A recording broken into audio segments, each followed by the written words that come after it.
প্রিয় দর্শক, দেশ এবং প্রবাসে এই মুহূর্তে যে যেখান থেকে আমাদের ইউটিউব চ্যানেলটি দেখছেন সবাইকে প্রীতি এবং শুভেচ্ছা জানিয়ে শুরু করছি আজকের প্রতিবেদন। তো দর্শক, দেখতে পাচ্ছেন যে আমার সামনে একজন বোন দাঁড়িয়ে আছে। আজকে আমরা আসছি বোনটির জীবনের গল্প শুনবো। আপু, আসসালামু আলাইকুম। ওয়ালাইকুম সালাম। কি নাম ভাইয়া? ভাইয়া আমার নাম জাকিরুন। হ্যাঁ, জাকিরুন। জাকিরুন। জি। তো জাকিরুন আপু, তোমার জীবনের গল্পটা শুনতে আসছে, বলো। আমার জীবনে খুব কষ্ট, অনেক কষ্ট দুঃখ বেড়ে আছে। হ্যাঁ। বিয়ে হয়েছিল, একটা বাচ্চা আছে। হ্যাঁ।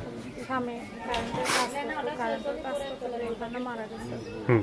এই জন্য খুব কষ্ট করে ভিডিওর সামনে আছে। এখন তো কোনো দর্শক ভাইয়েরা যদি আমার পাশে দাঁড়ায়, হুম। যদি একটা জীবন সঙ্গী পাই, মনের মতো যদি একটা স্বামী পাই, তার কাছে বিয়ে বসবো। মনের মতো স্বামী পাইলে কি বিয়ে বসবা? জি। আর স্বামী না পাইলে? যে আমার বাবুর দায়িত্বটা নিতে পারবে, একটা বাচ্চা আছে তার দায়িত্বটা যদি নিতে পারবে। হুম। আমি থাকি দূর করে, আমার বাড়ি হলো মধুপুর। বাড়ি কোথায়? মধুপুর। ময়মনসিংহ মধুপুর না টাঙ্গাইল মধুপুর?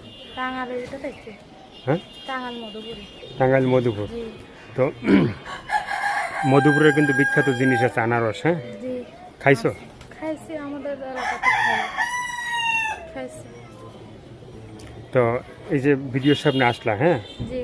তো ফ্যামিলিতে আর কে কে আছে? ফ্যামিলিতে আছে, সৎ মা আছে, সৎ ভাই বোন আছে। আজকাল নিজের বাবা মায়ের জায়গা না, সৎ মায়ের কতখানি জায়গা।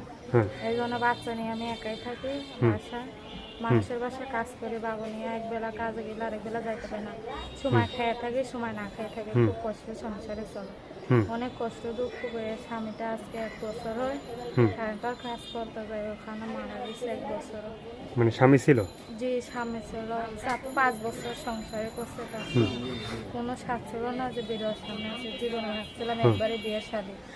পর অনেক স্বামীর কপালটাই আনছিলাম দুনিয়া কষ্ট। জীবনেও ভাবছিলাম না কপালে এত কষ্ট হবে।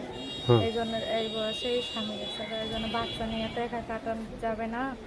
এই জন্য ভাবলাম ভিডিওর সামনে যদি রায়, যদি মনের মতো একটা স্বামী পায়, যে আমাকে, যে আমার কষ্ট দেখে কষ্ট বুঝবে, যে আমার পাশে থাকবে সুখে দুঃখে। যদি এরকম কোনো প্রবাসী ভাইয়েদের যদি আমার কষ্ট দেখে কষ্ট মনে হয়, যদি আমার দায়িত্বটা নিতে পারে, আমার বাচ্চার দায়িত্বটা নিতে পারে, তাকে আমিও জীবনে আপন করে নেব। সে আমাকে যেটা বলবে, যে আমার কষ্টটা ভাগ করে নিতে পারবে। আমার খুব কষ্ট। তো এই কষ্টের মাঝে যদি তোমাকে কেউ ভালোবাসা দিতে এই চায়, কষ্টের মাঝে যদি এই ভালোবাসাটা যা আমাকে দিতেছে, আমার পুরা কপাল, আমি জানি ভাবি নাই যে আমার কপালে কখনো সুখ আছে। যদি আমার কপালে আল্লাহ তার সুখ লেখে, যদি ভালো একটা মনের মতো পাই, তাহলে তার কাছে বলার আছে ভাইয়েদের কাছে আর কথা। কোনো প্রবাসী ভাইয়েরা যাতে খারাপ মন নিয়ে ফোন না দেওয়া, যাতে এমন ভাইয়ে ফোন দিবা যাতে আমার দায়িত্বটা শেষ অবশ্যই যে আমার পাশে থাকে, সুখে দুঃখে যে আমার হয়ে আমার জন্য কিছু করবে, আমিও তা হবো। মানে তার জন্য করবে। ফোনটা আমার না, ফোনটা দূর করা যেখানে থাকে। তোমার ফোন আসছে, ফোনটা অফ করো। এই ফোন নাম্বারটা কি ইমো আছে? না না, এটা এমন না, এটা বাটাম ফোন। এটা আমারও না, খালার? জি। আচ্ছা আচ্ছা।